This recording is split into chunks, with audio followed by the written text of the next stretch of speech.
Hello, hello, Aquarius Collective. Kamusta po kayong lahat? Ako po ito si James from James Tarot PH. Ito po ang inyong weekly reading for August 17 hanggang 23. Advance po ang reading na ito para makapag-prepare kayo. Depende sa ating makikita today. Okay? But first, ihanda mo na Aquarius ang isang tanong ha. Kung meron kang one big question, tapos gustong gusto mong masagot, ihanda mo yan, hawakan mo yan. Tapos po sa dulo, babasahin natin yan with these cards. Okay? So stay tuned for that. Abangan nyo po yan. But first, inhale and exhale your cards for the week. Meron kang the Emperor. Beautiful. Siya nga pala mga mahal kong Aquarius, salamat ha sa lahat po ng hindi nag-i-skip ng ads. Naku, alam nyo naman malaking tulong sa akin yan. Thank you, thank you, thank you. Salamat din po sa mga nagla-like, nagko-comment. Salamat po sa inyong support at pagmamahal. Thank you, thank you. So, at the background of your reading for today, meron kang the Ace of Swords. Crystal clear. Yun ang dapat mong gawin ngayon. Crystal clear sa isip, sa puso, sa kaluluwa, kung ano yung mga bagay na dapat mong ipanalo. No? Parang laser focus to eh. Laser focus sa mga bagay na akin yon. Kukunin ko yon. Gagawin ko yan this week. Kailangan mapasa kamay ko yan this week. Parang ganyan. So kung ano man tong mga bagay na malinaw sa isip mo na kailangan ko siyang gawin, gagawin mo siya this week. Okay? Sabi rin dito, kung meron kang mga dapat kausapin ng maayos. You need to have a clear communication. Hindi pwedeng akala mo lang or akala ko sabi mo ganito. Kailangan klaruhin yan para hindi ka mahirapan sa mga gagawin mo. So speak your mind, makipag-communicate ka na, tawagan mo na, i-chat mo na, para kung ano man yung mga impormasyon na kailangan mong malaman, maging malinaw sa'yo paabante. For some of you, nakita ko rin dito parang merong paggaling po sa isang sakit. So congratulations. A better life, a winning life, a breakthrough ay darating ngayon. Congrats po. In your core energy, meron kang the Emperor card. Si Emperor dito, sinasabihan ka, kontrolado mo ang buhay mo. Kailangan ngayon tumayo, magkaroon ng pagkilos, hindi pwedeng nakadepende ka lang sa iba or kumikilos ka lang depende sa utos ng isang tao or sa opinion ng isang tao. Kailangan dito independent ka, Aquarius. You know what you want, you know what you need, and you have the power to get it. Sabi dito, kailangan maging mas disiplinado ka ngayon at maging mas wais. Kasi parang kapag nakita mo yung katotohanan o yung liwanag sa isang bagay, hindi ka na pwedeng utuin ng ibang tao. Hindi ka na pwedeng paikutin ng ibang tao. Kasi klarong-klaro sa iyo yung sitwasyon at yung katotohanan. So laging hanapin yung truth. Laging pumanig sa truth. Para alam mo yung ilalaban mo, alam mo yung kilos mo, alam mo yung plano mo. Kasi kung nabubulagan ka, malabo, hindi sigurado, paano tayo kikilos? Paano tayo lalaban? 'Di ba? So, see the truth. Ask for the truth. And always communicate. Dapat ikaw alam mo yung totoo para hindi ka maligaw or hindi ka mahuli sa balita or hindi yung parang ikaw na lang yung walang alam pero lahat ng tao sa paligid mo alam nila, 'di ba? So kailangan dito you're in the front row. Ikaw yung nasa unahan, ikaw yung punong abala, ikaw yung merong gamay na gamay sa gagawin ngayon. Okay? Clarify natin. Kaya yun, tumilapon, bumukas, the Three of Cups. Sabi dito, madali ka magtatagumpay, madali mo maha-harvest yung outcome o magandang resulta kapag ikaw mismo yung naging abala doon.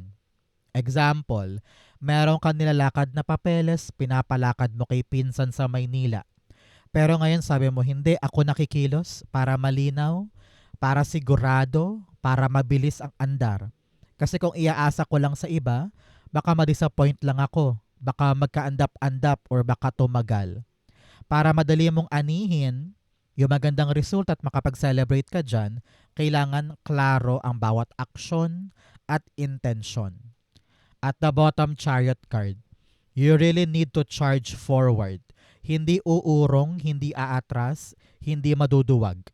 Panahon to for you to really charge, fight, sumulong kung talagang nais mong magtagumpay sa bagay na ito. Okay? So Aquarius, ano ba yung mga bagay na inaasahan mong dumating ngayon? Yung mga bagay na gusto mong mapasakamay? Comment down below. Write it down because it will happen to you. Okay? In the area of what you need to focus on, meron kang the Eight of Swords. Sabi dito ng iyong spirit guides, mag-focus ka sa iyong sariling improvement. Kailangan mo daw makita ng maliwanag ngayon kung ano ba yung mga ginagawa kong mali na nagpapaantala sa akin. Masyado ba akong mahiyain? Ako ba'y umaatras bago pa magsimula? Ako ba'y mabilis mag-isip ng kanigahan kaya lalong wala akong lakas ng loob?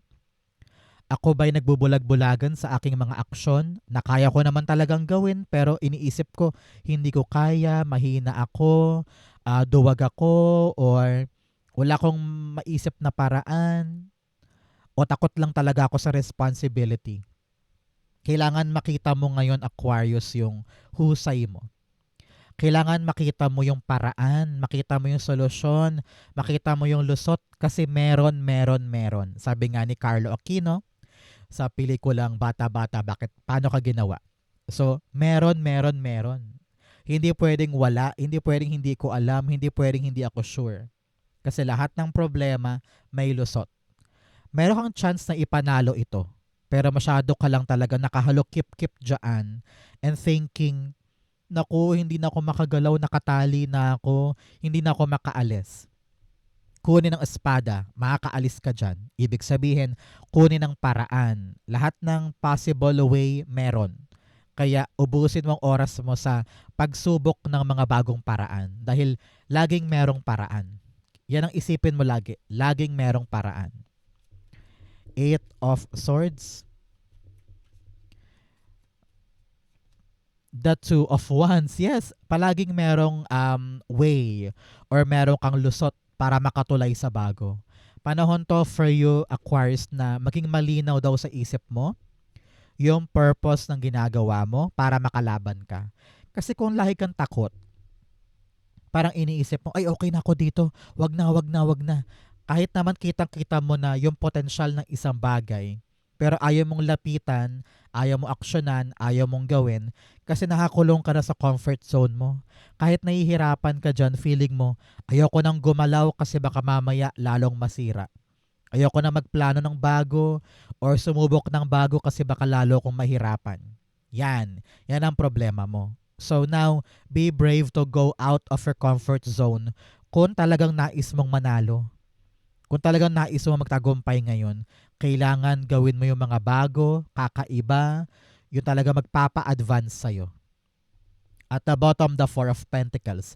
Masyado mong pinoproteksyonan ng sarili mo. Nakayakap ka lang ganun. Sabi mo, kahit mahirap dito, at least dito safe ako. Kahit nakakapagod, kahit umiiyak ako dito, at least dito gamay ko lahat. Ang nangyayari, stuck ka dyan. Diba? So, open yourself to new world, to new possibility, to new endeavor, to new territory. Nandoon ang pag-unlad. Kaya kung iniisip mo na safe ka dyan, hindi eh. Paikot-ikot ka lang dyan sa maling bagay na yan. Kaya explore the world. Doon ka tunay talagang mananalo. Okay? So Aquarius, taga saan po kayo? No? Saan po kayo nanonood ng ating reading? Saan po kayong parte ng Pilipinas o buong mundo? Write it down. Kamusta po ang weather sa inyo? Sa amin maulan, malamig. Sa inyo po, kamusta po ang panahon? Comment below. In the area of your what you need, meron kang the Six of Swords. Panahon na to move forward. Meron ka talagang dapat bitawan for you to be able to go sa calmer waters. Sa mas tahimik, sa mas maunlad, sa mas payapa. less stress, less worry, less anxiety. Doon ka pupunta eh. At huwag mo nang pigilan pa ang sarili mo na tahakin yung bagong landas. Alam ko na attach ka na sa lugar na yan o sa mundo na yan o sa ginagalawan mo na yan. Pero you need to realize, wala akong growth dito. Wala akong paglago dito, kaya panahon na para umandar, sumulong, abutin yung hindi ko pa napupuntahan pero alam ko mas payapa doon. Merong taong tutulong sa'yo. No, may taong aagapay sa iyo, maaring maalam siya sa lugar na 'yon, kabisado niya yung career na 'yon, kabisado niya yung galawan doon. Sa kanya ka dedepende, sa kanya ka aasa, sa kanya ka magtitiwala. Pero kaakibat nun, kailangan independent ka pa rin. Meron ka pa ring sariling pagpapasya, meron ka pa ring sariling katapangan na, sige, susuungin ko yan, tulungan mo ko. And I know na hindi mo ko papabayaan. Parang ganon. I'm seeing 1111 on my clock. Mag-wish ka na. 1111 is a manifestation angel number. So go on, wish and pray. The Six of Swords, meron kang the Knight of Swords. Sabi dyan, so good. Wag na wag kang magsasayang ng oras pagdating sa mga pagkakataong alam mong para sa'yo. Maaring may deadline yan, or merong age limit, or hindi available forever yung pintuan na yan. Kaya kapag dumating, doon mo ilaan ng effort mo. Dadalhin ka niyan sa mas tahimik, mas maangat na buhay. Knight of Pentacles. Panahon to for you, Aquarius, na gumalaw. No? Kulang ka sa movement, kulang ka sa kumpiyansa. Narinig ko yung word na papetiks-petiks. Sa lugar nyo ba, word din yon? Papetiks-petiks ka minsan na parang nandyan na, nakabungad na sa'yo, pero parang di ko alam. You really need to make a move if you want to change your life. Okay? In the area of what's affecting your current energy, meron kang the King of Swords. Panahon talaga to para kumilos at magpakatapang. Okay? Kung meron kang dapat harapin na boss, supervisor, or HR, or interview, o baka sa visa application sa isang embassy, kailangan talaga you present yourself the best way possible. Dress up. Mag-practice ka ng sasabihin. Ilatag mo yung mga papeles ng tama. Gumawa ka ng PowerPoint kung kinakailangan sa kakausapin mo. Do your best. Kailangan mo siguraduhin na mapapa-oo mo tong taong ito para ibigay niya sa'yo yung kailangan mo para manalo ka na dyan or makalarga ka na dyan. Panahon to para maniguro na bawat hakbang tama para akin talaga tong tagumpay na ito. Okay? Clarify natin. The King of Swords. Narinig ko rin dito, Aquarius, bantayan ang bibig. Okay? Hindi pwedeng matalas ang dila mo ngayon or hindi mo pinag-iisipan ang bawat sasabihin. Okay? Because words cuts like a knife, di ba? So, kailangan talaga pag-isipang mabuti ang sasabihin at hindi yung parang hindi ka na nag-iisip, no? Imik ka lang ng imik on what you see, on what you feel, di ba? King of Swords, the Hierophant, higher knowledge, higher wisdom. Kailangan malawak ang pangunawa mo, gamitin mo lahat ng pinagdaanan mo sa buhay para maging mas matalino ka ngayon sa bawat aksyon. At the bottom, the Ten of Wands. Panahon talaga to para ipakita yung hard work, dedication, and yung iyong pananalig na kaya ko po yan, ako po ang tanggapin ninyo. Kaya ko pong patunayan sa inyo na hard worker ako, masipag ako, magaling ako. So itong convincing power mo sa isang authoritative figure ay importante ngayon. Narinig ko yung word na magpakitang gilas ka. Ipakita mo na you are the best candidate para dyan. Kung project man yan, kung negosyo man yan, kung trabaho man yan, kailangan mong patunayan sa iba na ikaw yung best person to do this. For others naman, meron po kayong kailangan na opinion or suggestion mula sa isang taong matalino, expert dyan na makakatulong sa'yo para makita yung tamang daan to win this. Halimbawa, balak mong magbarko, sakay ka ng cruise ship, di ba? Pero hindi mo alam kung ano yung proseso doon. So halimbawa si pinsan mo nakapag-cruise ship na noon. So siya yung tutulong sa'yo para magawa yung tamang hakbang. Okay? So now do the right thing. Daanan yung proseso, daanan yung talagang sistema para mapasayo yung tagumpay na ito. Okay? In your near future, meron kang the Five of Swords. Sabi dito, wag mo nang isipin pa kung saan ka nadapa. Kung saan ka nagkaroon ng mga away, conflict, kasamaan ng loob. Hayaan mo na yun. Naging parte yon ng laban mo. Example, in the process, sa paghahanap mo ng trabaho abroad, nalayo na yung loob mo sa mga high school friends mo. Ganon talaga. Magkakaiba kayo ng rutang dadaanan. Kaya wag mo nang damdamin kung nalungkot sila, na wala ka ng time sa kanila, meron kang mga bagay na dapat ipanalo ngayon, na dapat mong i-prioritize. Kaya wag ka nang malungkot pa sa mga nalusaw na ugnayan. Ganon talaga ang buhay. Ganon ang buhay talaga. So, accept that reality. Example din sa trabaho, kakabira mo para ma-promote or maabot yung quota, marami ka nang kasamaan ng loob. Okay lang yun. Pare-pareho kayong lumalaban to survive. Pare-pareho kayong lumalaban para manalo. Kaya focus ka on yourself. You really need to fight for your own future. For your own endeavor, ika nga.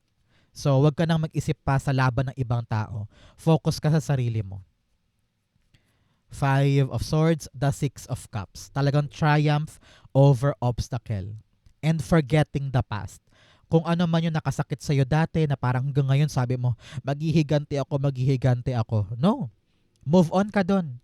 Kasi meron ka mga bagong dapat harapin. Doon ka dapat maglaan ng energy. Walang bitterness, walang puot, walang pain. Let go. And focus tayo sa ating mga bagong tagumpay. Okay? At the bottom, the Eight of Pentacles. You are better than before. Mas magaling ka ngayon kumpara noon. Mas mataas ka ngayon kumpara noon. Kaya yun ang buhay na patunay na kayang-kaya mo kahit ano. Dahil napagdaanan mo na. Kaya kung ano man yung pain or negativity sa past, hindi nakakatulong, promise. Lalo ka lang pinapabagal niyan. Kaya clean your mind, clean your heart, para magkaroon ka ng motivation and power at gana na harapin yung mga panalo mo ngayon para tunay ka talagang magtagumpay sa buhay. Kaya maging masigasig, kung kailangan pag-aralan pang mabuti or mag-workshop, mag-training, or kahit sa YouTube manood ka para tumibay yung skills mo at talagang solidong-solido sa'yo yung tagumpay ngayon. Okay? In your challenge, meron kang the Ten of Cups.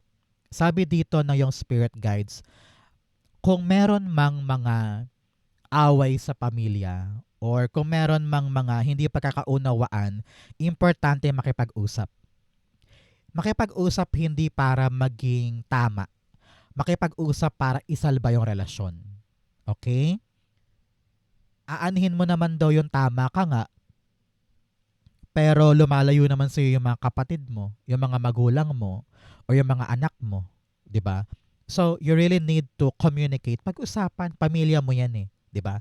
Kung may issue man about sa pangarap, sa bahay, sa goal ninyo, kung na-disappoint ka man dahil hindi ka nila sinuportahan, you really need to see that they are your family. Dugo mo yan, di ba? So, communicate. Talk, talk, talk. Libre ang usap, di ba? Pero kung malayo ka sa kanila, nasa ibang bansa ka, or nasa Maynila ka halimbawa, or sa probinsya ka, magagawa ng paraan yan. Ng internet. Okay? Kausapin, move past the issue. Not isipin ninyo na tulungan tayo, nagmamahalan tayo, iisa ang goal natin para sa pangarap natin. Okay? Clarify natin siya. For others din, sa Ten of Cups dito, parang naliligaw ka na sa goal mo. May ganun eh. So, panahon to recalibrate, gather your family, para magkaroon ka ulit ng lakas ng loob na tumbukin yung mga pangarap. Ten of Cups, meron kang the Five of Pentacles. You feel so abandoned. Parang feeling mo pinapabayaan ka or hindi ka man lang chine-check. Ikaw yung nagsisipag, ikaw yung nagpo-provide para sa family. Pero parang yun lang yung role mo lagi, no? Taga-provide, taga-bigay, taga-abot. Kaya parang feeling mo pag ikaw may problema, wala kang maasahan sa kanila. Para kang ano kapag araw-araw kayod ka ng kayod, pero kapag nagkasakit ka, hindi ka man lang inaalagaan or chine-check. Ano? And you feel like, bakit parang ganito? Ako lang yung nagpo-provide, ako lang yung kumikilos, ako lang yung naghihirap. So baka naman ang question dito, Aquarius, baka naman hindi nila alam na yan na pala yung dinadanas mo, na yan na pala yung problema mo.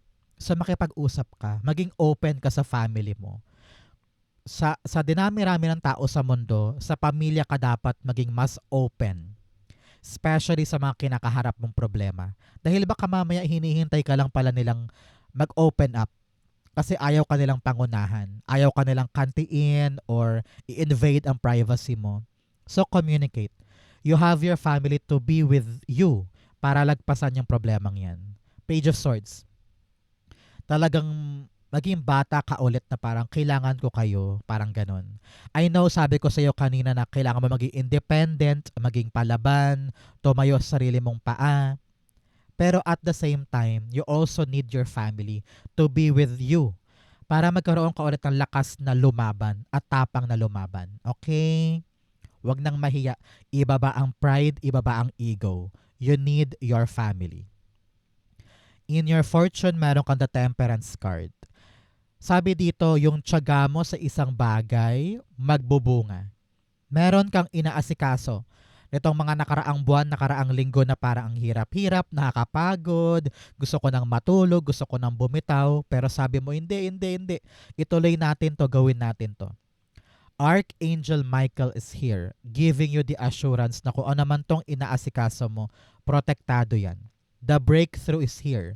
The panalo is here. Kayang-kaya mo to. Congratulations. Makakarinig ka ngayong linggong ito ng balita or progress or development na parang sabi mo, yes, gumagana, umaandar siya the way I wanted it to be. Congrats po. Temperance, the Page of Pentacles. Dahil nag-focus ka dyan, prioritize mo yan, pinag-aralan mo, ayan, gumaganda ang bunga at iyo. Congratulations. Ace of Swords at the bottom, yes. Garantisado, panalo ka sa mga bagay na inaalagaan mo at pinag-focusan mo ngayon. Example, nag-focus ka ngayon sa pag-aaral sa interview sa isang call center. Lahat ng English, lahat ng sasabihin, inaaral mo. Pinagtsatsagaan mo yung training ngayon, ayan, panalo. So congratulations. You are winning. Congrats. In your divine messages, meron kang Justice card. Sabi dito, good karma is coming. Gawin mo lang yung tama, gawin mo lang yung required sa'yo, magsipag ka lang, maging maalaga ka at maging detalyado ka. Every move, the justice will be yours. Kung dati parang feeling mo unfair, ngayon fair na. Makukuha mo na yung deserve mong bunga sa lahat ng bagay na pinagsusumikapan mo. Kumbaga narinig ko dito, ikaw naman ngayon. Ikaw naman ang sasaya, ikaw naman ang liligaya, ikaw naman ang papaldo. Justice, the Chariot card, yes, aabante kung ano man tong bagay na to para sa'yo. Kapag lumalabas po si Chariot, ibig sabihin, successful ang outcome, successful ang naging andar. At the bottom, the Nine of Pentacles. Yes, you are reaping the fruit of your labor. You're enjoying your life. Nasa iyo yung mga bagay na gusto mong makuha at mapundar. You are now enjoying your good life with this justice and with this success. Congrats po.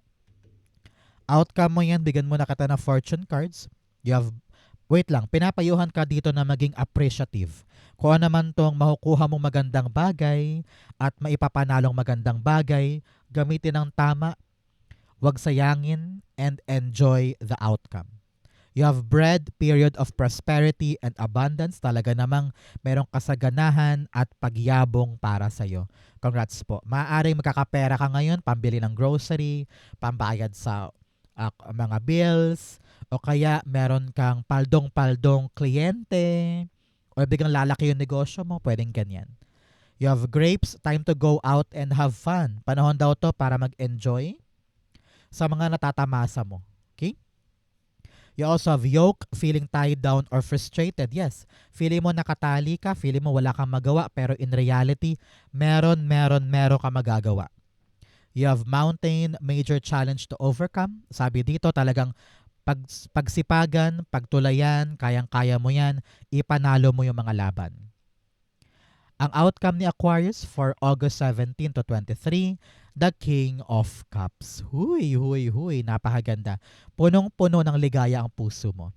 Nakalagpas ka na sa bigat, sa hirap, sa pagod, at saka sa kumunoy. You are above those problems. Ibig sabihin, nakaangat ka na, nakalagpas ka na. At dapat kalmado ka ngayon. Hindi ka dapat mabilis maapektuhan ng gulo sa paligid. Halimbawa, ikaw ay okay naman, nakalagpas ka na sa mga challenges, bigla-bigla ka magbubukas ng cellphone, sa social media mo, nabasa mo yung mga pangit na balita, yung mga nakakapikon na mga contents. Set yourself free from all those toxicity. Panahon to para maging kalmado ka, magbakasyon, maglibang, kalmado lang. Because life is so beautiful para ubusin mo sa mga maling bagay. Okay? Piliin mo yung mga bagay na magpapaka-consume ng isip mo. King of Cups, the Queen of Pentacles. Yes, mas kalmado ka ngayon dahil okay ang kita. Sabi ko nga kanina, paldo, no? So mas okay po ang financial aspect mo ngayon. Kikita ka ng malaki sa negosyo, okay ang bayarin, okay ang pagkain, mas kalmado ka ngayon sa iyong resources. Congratulations. At the bottom, the Ace of Cups, yes, masaya ang puso, maligayang-maligaya ka kasi yung mga inaalagaan mo okay, walang komplikasyon, you're really going to calmer waters, kaya magbunyi, magsaya. I'm very, very happy for you. So let's go na Aquarius sa yung isang tanong, isang sagot. Pumikit ka na ngayon. Isipin mo yung one big question mo. Inhale and exhale the answer to your question. You have the Six of Cups, the Sun card, and the Star card. Yay! Wow! At the bottom, the Four of Swords. Mapanatag ka na daw, Aquarius, tungkol sa question mo. Mag-relax ka na, okay na, safe na yan. You don't need to worry. Sabi dito, merong shift. No? May shift sa mga bagay na inaasikaso mo. May regalo sa iyo ngayon sa universe. Asahan po ang good news o magandang resulta o magandang patutunguhan ng bagay na yan. You are now reaching your goal. So keep focusing, keep on hoping. Huwag mawawala ng pag-asa because paparating na yung magandang resulta na magpapashift sa buhay mo with your question. Relax lang. Everything now is going smoothly patungo sa'yo. If you're waiting for a yes or no, walang duda dito. Yes, yes, yes. Congrats, abot na abot. Congratulations po sa magandang balita sa question mo. So, ito po ang yung isang tanong, isang sagot. Ganon din po ang yung August 17 to 23. So po kayo nakaresonate, comment below. Babasahin ko po yan. Thank you mga mahal ko Aquarius for watching hanggang dulo. I love you. This has been James for James Tarot PH. God bless everybody.